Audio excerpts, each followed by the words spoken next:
राम राम मंडळी, तर तुमचं स्वागत आहे म्हैसूर पॅलेस टूरच्या पार्ट 2 मध्ये। जर तुम्ही पार्ट 1 बघितला नसाल तर तो बघून घ्या आणि नंतर हा व्हिडिओ बघा। तर चला सुरुवात करूया पार्ट 2 ला। राजांनी पॅलेसच्या आतमध्ये कुस्तीचं मैदान तयार केलेलं होतं। तर हेच ते कुस्तीचं मैदान। राजा काय करायचे, आसपासच्या गावामधील पैलवानांना बोलवायचे व त्यांची कुस्ती इथं भरून आणायचे आणि राजांची खुर्ची ते 2 वाघ दिसत आहेत बघा, त्याच्या मध्ये लावली जायची आणि राजाजी तिथे बसून ही कुस्ती बघायचे। ह्या वाघांचे वैशिष्ट्य म्हणजे यातील एका वाघाचे वजन हे 1000 किलो म्हणजे 1 टन इतके आहे आणि असे 8 वाघ राजांनी त्या काळी इंग्लंडवरून मागवले होते। त्यातील 2 वाघ इथे आहेत व उरलेले 6 वाघ बाहेरच्या परिसरात ठेवण्यात आलेले आहेत। तर ह्या 2 वाघांच्या मध्ये राजांची खुर्ची लागली जायची आणि राजाजी इथं बसूनच ती कुस्ती एन्जॉय करायचे।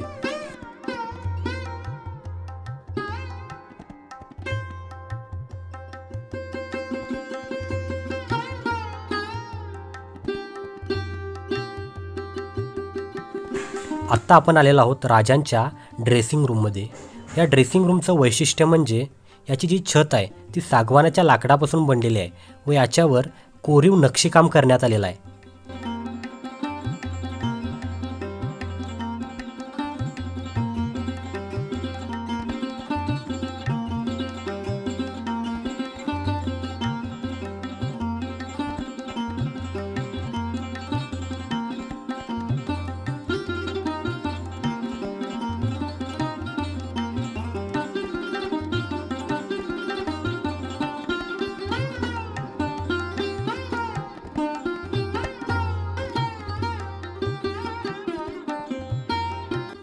तर ह्या रूममध्ये काही चांदीच्या खुर्च्या ठेवण्यात आलेल्या आहेत आणि त्याच्यासोबतच तुम्ही बघू शकता एक हत्तीच्या दाताचे फ्रेम तुम्हाला दिसेल। तर याचा इतिहास असा की राजांना एक हत्ती खूप आवडायचा। जेव्हा तो हत्ती मरण पावला तेव्हा राजांनी त्याच्या आठवणीमध्ये त्याचे दात घेतले व त्या हत्तीसोबतचा एक फोटो त्या दातांमध्ये फ्रेम करून ठेवला।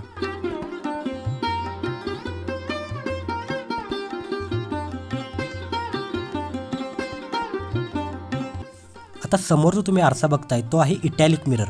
हा आरसा जगप्रसिद्ध आहे आणि असा आरसाही राजाजींच्या ड्रेसिंग रूममध्ये होता। ह्या सेक्शनमध्ये सुद्धा राजाजींना जी काही गिफ्ट भेटली होती त्या काळी ती डिस्प्ले करून ठेवण्यात आलेले आहेत। पाठीमागे तुम्ही बघू शकता हत्तीचे दात लावण्यात आलेले आहेत आणि मार्बलच्या मूर्त्या वगैरे इथं ठेवण्यात आलेल्या आहेत।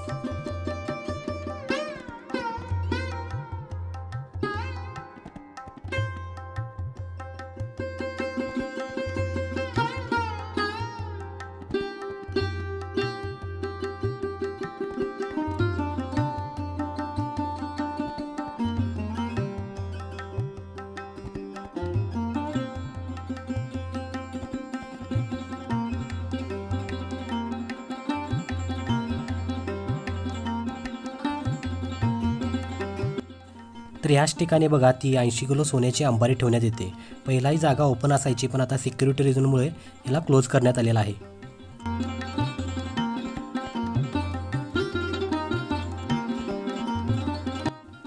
आता तेथून पुढे आल्यावर ज्यांनी हा पॅलेस बांधला म्हणजे कृष्णराजा वडियार यांची एक मूर्ती इथे ठेवण्यात आलेली आहे। ही मूर्ती खूपच सुंदर आहे। राजाजी स्वतः इथे बसलेले आहेत असे या मूर्तीकडे बघितल्यावर वाटते आणि त्याच्यासोबतच एक कटआउट लावण्यात आलेला आहे। हा कटआउट म्हणजे राजांचा एक प्रामाणिक बॉडीगार्ड आणि हा बॉडीगार्ड मुस्लिम होता।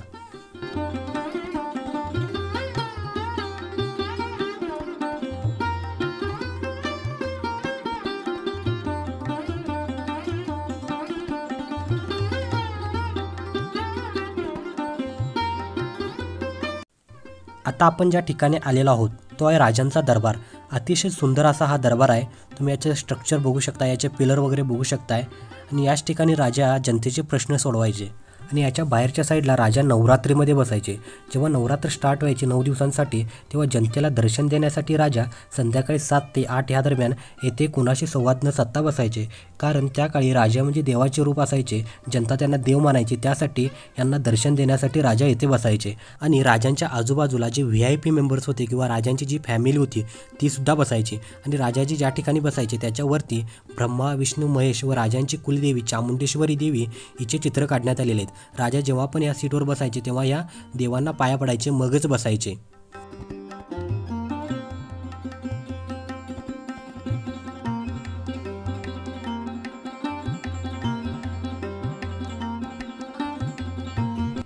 आता समोर जो दरवाजा तुम्ही बघत आहात तो पूर्ण चांदीमध्ये बनलेला दरवाजा आहे।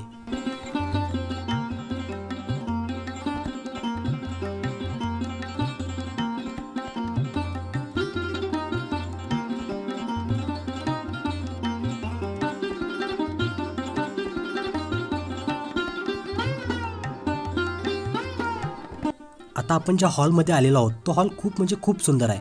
त्याच्या मध्यभागी एक झुंबर लावण्यात आलेला आहे. त्याच्यामुळे या हॉलची शोभा खूपच वाढते. त्या काळी राजाजींना कोणतीही मीटिंग घ्यायची असेल किंवा कोणत्याही प्रश्नावर जर चर्चा करायची असेल त्यांच्या मंत्र्यांसोबत तर या हॉलमध्ये ती चर्चा केली जायची.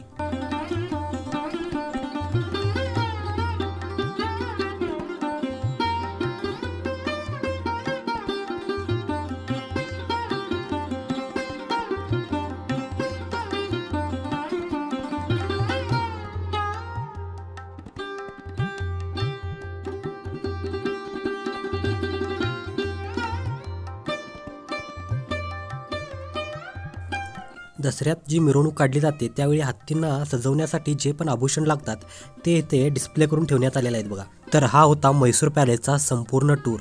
हा व्हिडिओ जर तुम्हाला आवडला असेल तर या व्हिडिओला लाईक करा, शेअर करा, कमेंट करा आणि आमच्या चॅनेलला सबस्क्राईब करायला विसरू नका.